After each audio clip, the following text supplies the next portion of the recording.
juillet 1809. L'aube s'élève sur la plaine du Danube. La France retient son souffle. Devant la brume, Napoléon regarde l'horizon. Un mois plus tôt, il a goûté à la défaite à Essling. Aujourd'hui, il revient, pour écrire la revanche. Les tambours battent, les canons s'alignent. Puis vient le rugissement. Le Danube résonne d'un tonnerre de feu. C'est le chant du canon. L'hymne terrible de la gloire et du sang. Sur sa monture blanche, silhouette solitaire dans le vent. Napoléon contemple son œuvre. Ses yeux sont calmes, mais son esprit brûle. Il sait, Wagram décidera de son empire. Les tambours battent la marche funèbre de la victoire. Les soldats avancent, jeunes, fiers, ignorant que beaucoup ne reverront jamais la France. Face à eux, les Autrichiens se lèvent comme une marée blanche. 10 000 tambours, 100 000 baïonnettes. Vienne veut sa revanche, l'Europe retient son souffle. Le sol tremble. Les boulets sifflent. L'air brûle. Hommes et chevaux disparaissent dans un océan de feu et de fumée. Au centre, un nom entre dans la légende, MacDonald. En carré, il avance à travers la tempête. Chaque pas est un défi à la mort. L'empereur regarde, et murmure, c'est un héros. Le chant devient enfer. Les cris, la poudre, le fer. Mais dans la boue, un drapeau tricolore se dresse encore. Drouot déploie la grande batterie. 100 canons, tonnant comme 1000 orages.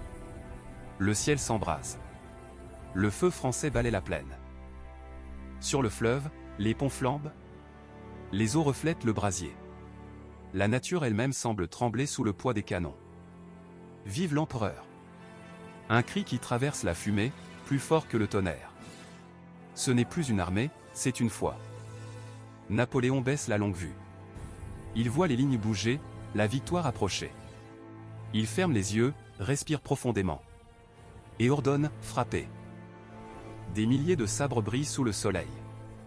La cavalerie impériale fond sur l'ennemi. C'est un éclair de gloire dans la tempête du monde. La poussière, le sang, la douleur.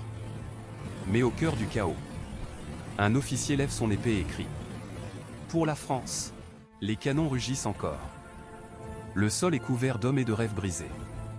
La terre de Wagram s'imprègne du prix de la victoire. Sous la pluie, Napoléon reste immobile. Les éclairs illuminent son visage. Il ne parle pas, mais ses yeux racontent 1000 batailles. Au loin, on entend encore les échos. L'eau du Danube roule, rouge et silencieuse. Comme si le fleuve lui-même chantait le courage des hommes. À midi, le feu se tait.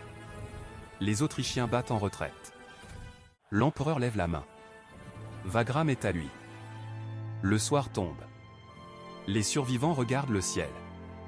Le vent porte les noms des morts vers l'infini. Les tambours cessent enfin. Le silence succède au tonnerre. Seuls les battements de cœur rappellent que la guerre respire encore. Napoléon descend de cheval. Il marche lentement entre les ombres. L'homme derrière la légende contemple le prix de sa gloire. À Vienne, à Londres, à Saint-Pétersbourg, on murmure. Il a encore gagné. Mais chacun sait que chaque victoire rapproche la fin. Le vent emporte la fumée. Le soleil perce enfin. Le chant du canon s'éteint, mais l'écho du courage demeure. Des années plus tard, on racontera Wagram comme une légende.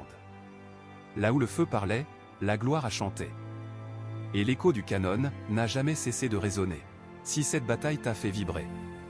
Feu like, partage et abonne-toi pour que la légende continue de vivre.